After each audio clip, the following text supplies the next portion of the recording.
कि देश की बहुत बड़ी जनता की अपेक्षा है कि वहां एक भव्य राम मंदिर बने।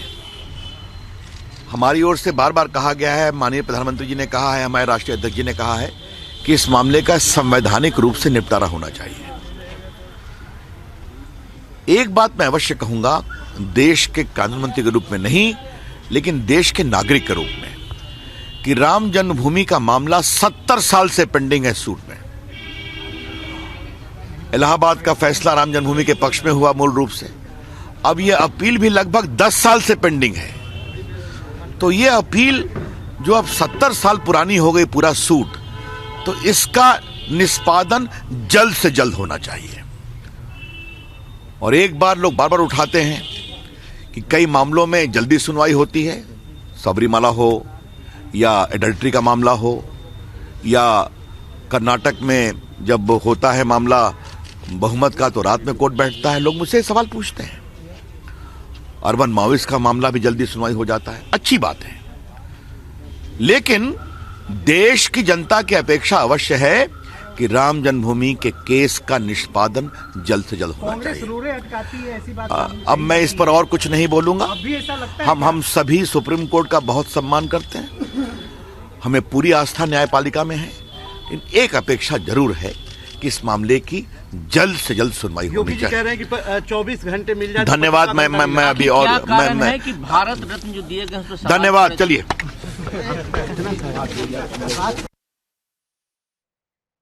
All right, so that is Law Minister Ravi Shankar Prasad talking about that yet another delay that has taken place when it comes to the Ram Mandir hearing. It was supposed to be earlier to be taken up by the top court tomorrow, that is on the 29th.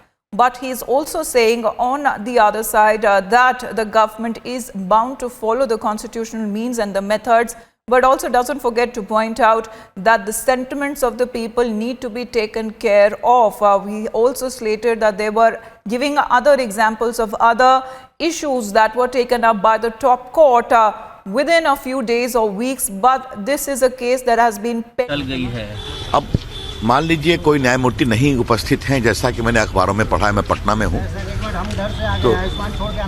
तो इस पर मुझे कोई टिप्पणी नहीं करनी है। एक बात मैं अवश्य कहूंगा कि देश की बहुत बड़ी जनता की अपेक्षा है कि वहां एक भव्य राम मंदिर बने। हमारी ओर से बार बार कहा गया है, माननीय प्रधानमंत्री जी ने कहा है, हमारे राष्ट्रीय अध्यक्ष जी ने कहा है कि इस मामले का संवैधानिक रूप से निपटारा होना चाहिए। एक बात मैं अवश्य कहूंगा, देश के कानून मंत्री के रूप में नहीं, लेकिन देश के नागरिक के रूप में, कि राम जन्मभूमि का मामला 70 साल से पेंडिंग है सूट में। इलाहाबाद का फैसला राम जन्मभूमि के पक्ष में हुआ मूल रूप से। अब यह अपील भी लगभग 10 साल से पेंडिंग है। तो यह अपील जो अब 70 साल पुरानी हो गई पूरा सूट, तो इसका निष्पादन जल्द से जल्द होना चाहिए।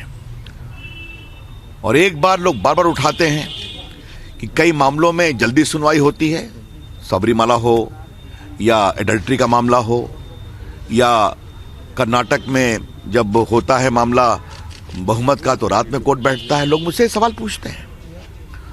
अर्बन माओइस्ट का मामला भी जल्दी सुनवाई हो जाता है, अच्छी बात है। लेकिन देश की जनता की अपेक्षा अवश्य है कि राम जन्मभूमि के केस का निष्पादन जल्द से जल्द होना चाहिए। अब मैं इस पर और कुछ नहीं बोलूंगा। हम सभी सुप्रीम कोर्ट का बहुत सम्मान करते हैं, हमें पूरी आस्था न्यायपालिका में है। एक अपेक्षा जरूर है कि इस मामले की जल्द से जल्द सुनवाई होनी चाहिए। कह रहे हैं कि 24 घंटे मिल जाए। धन्यवाद। मैं अभी और मैं कि भारत रत्न जो दिए गए, धन्यवाद। चलिए। Also to point out that Ravi Shankar Prasad is not reacting on the very controversial statement that was made by UP Chief Minister Yogi Adityanath, where he had gone on to say that we will resolve the Mandir dispute within 24 hours if the Supreme Court is unable to do so. So not reacting what Ravi Shankar Yogi Adityanath said on the Mandir issue, but Ravi Shankar Prasad also pointing out that there has been a delay and that continues. There are matters that are taken up on urgent basis by the top court, but this is an issue that concerns the sentiments of hundreds and thousands and lakhs of people. Also pointing out to say that the government will so far follow the constitutional way, the legal way forward, and will abide by what the top court says in this. But there has been another delay, third time when it comes to the hearing in this case, and it was due to the unavailability of one judge due to medical reasons. Now, tomorrow earlier this hearing was supposed to take place, the reconstitution of the Constitution bench.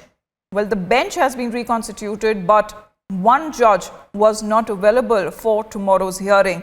The next date so far has not been given by the top court, but you have Law Minister Ravi Shankar Prasad, who was questioned on the building pressure that is mounting on the government from all sides, that the mandir needs to be made as soon as possible. He's saying that the way forward is only the legal way.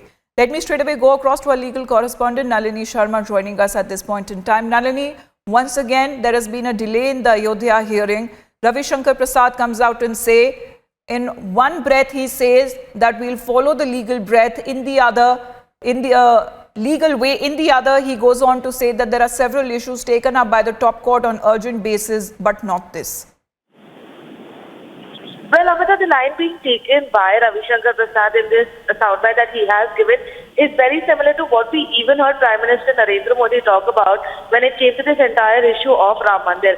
He clearly said that very much like the entire Triple Talaq case, till the time the Supreme Court doesn't come forth with a decision on what needs to be done, the government is not going to go ahead and take a step on their own, whether it be regarding an ordinance or whether it be regarding the construction of the Ram Mandir. Now, of course, a delay has happened once again before the Supreme Court. This time, unfortunately, it is because of non-availability of Justice S.A. Bopre, something that could not have been foreseen, something that could not have been helped. But at the same time, we've seen that even in the past, there has been a dedicated lobby that has tried to delay this hearing for as far as possible to ensure that there is not a resolution to this entire dispute before the 2019 general elections. There was a specific plea that was even made by Kapil Sibal while he was representing one of the Muslim parties before the top court of the country. And even though he bowed out from the case at a later stage, once he saw the backlash to the comments made by him in the Supreme Court, but it seems like he's got his wish, and it seems the further that this is proceeding, it seems less and less likely that we can see a final resolution to this entire dispute before the 2019 general election. Absolutely. Nalini, stay on with us. Let's once again listen into what Union Law Minister Ravi Shankar Prasad saying, that the Mandir issue needs to be resolved as soon as possible. एक बात मैं अवश्य कहूंगा कि देश की बहुत बड़ी जनता की अपेक्षा है कि वहां एक भव्य राम मंदिर बने।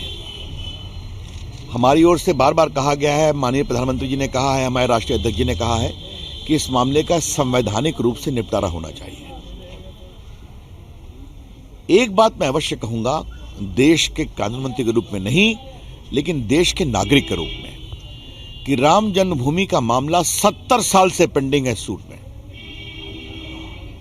इलाहाबाद का फैसला राम जन्मभूमि के पक्ष में हुआ मूल रूप से, अब यह अपील भी लगभग 10 साल से पेंडिंग है।